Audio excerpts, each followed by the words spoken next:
Alright there gardeners, I hope you're having a really nice autumn so far. I'm actually filming this during Storm Benjamin, and as I look out the window now, I can see that it's probably duller now than it was when I first woke up in the morning. It's one of those days. It's really windy, really wet, and generally not a good day for gardening. But there are a lot of really important gardening jobs that we can do indoors, and that's what I'm doing today. I'm doing some seed sowing.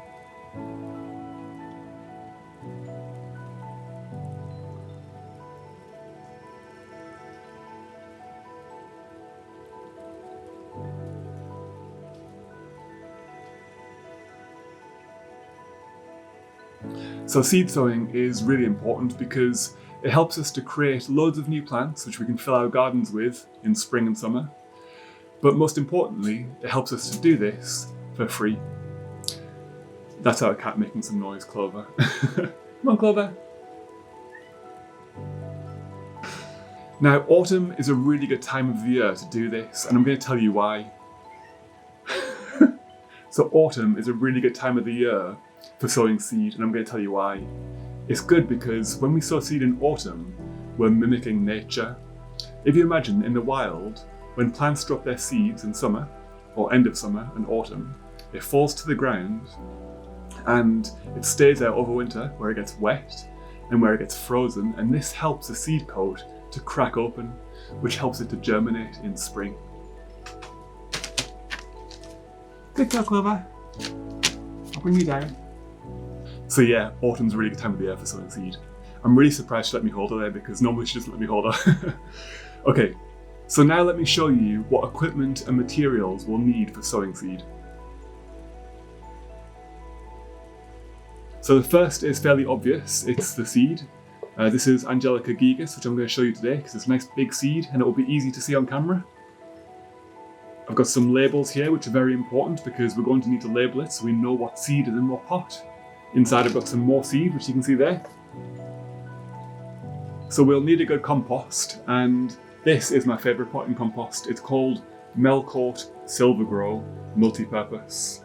It's good because it's got really good structure, which means that it holds a good amount of both water and air, which is important for plants because the roots need both water and air to survive. We're going to use some horticultural grit, which I've got in here. And this is going to sit on top of the seeds when we've sown them. It's going to hold the seeds down in good contact with the soil. So we need some plant pots as well. And I use 11 centimetre square pots. 11 centimetres is both the height and the width.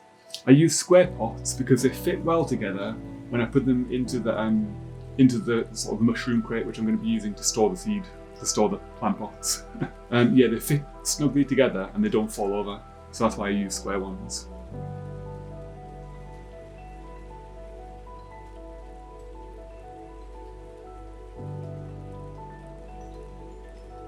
Okay, so we begin by getting our pot and filling it with compost. So you should completely overfill it, and by that I mean fill it way higher than what we need. And then we're going to get the pot and pick it up and give it a drop. Like that, just 2 taps. And the weight of that extra compost on top is going to help to firm the compost beneath it without compacting it. Let's do it one more time. There we go. And I'm going to use my hand in a sawing motion to sort of saw off that extra compost. And then we'll end up with a pot which is full of compost, which is firm but not compacted, and it's very level with the top of the pot. Then we're going to get a spare pot, and we're going to use the bottom of the pot to firm the compost down in the pot even more. And we're going to try and make it so that there's a gap between the top of the pot and the compost level, which is about 1 centimetre deep. So it should look something like this. Now we're going to push the compost to the side because we don't want to risk getting seed mixed in with it. Then we're going to get our seed. In this case it's Angelica gigas, which is the purple parsnip. And I'm going to try and sprinkle it over the top, try and get it roughly even. Like that. And if we haven't got it even, we can use our finger to try and make it a bit more even. We don't want all the seed to be grouped together, otherwise it will germinate on top of each other. So something like that. And the amount of seed which you put in each pot comes sort of from experience. This gives you a bit of an idea, so you can sort of play around. You don't want too much seed in, otherwise when the seed germinates, it will be too close to each other and you might get certain fungal diseases creeping in. But you don't want to have too few seed in, otherwise it's just a bit of a waste of the pot. Okay, now I'm going to get some of the horticultural grit and I'm going to spread it on top of the seed, and I'm going to fill that 1 centimetre gap that we left. So right up to the top, and make sure it's nice and even.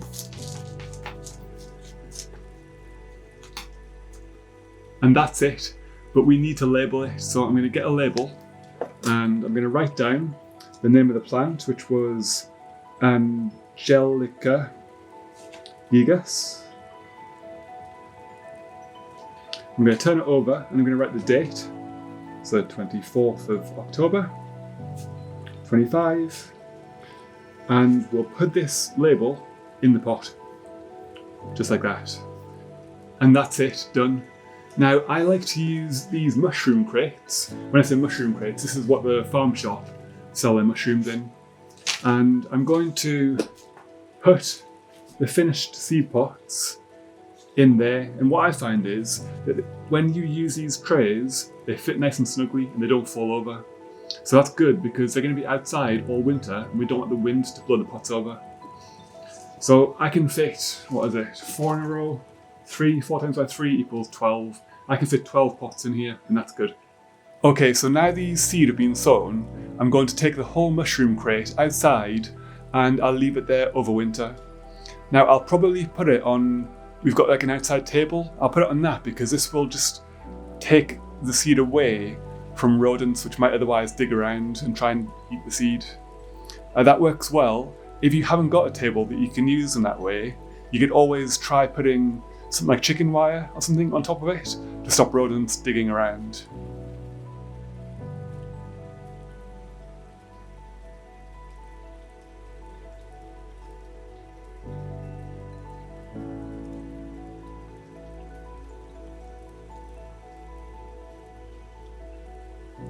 So I hope you found this video really helpful, and most importantly, I hope it encourages you to give seed sowing a go because it's really easy and it will really help you to save a lot of money and fill your garden with a diverse range of plants next year in spring. So give it a go. Bye.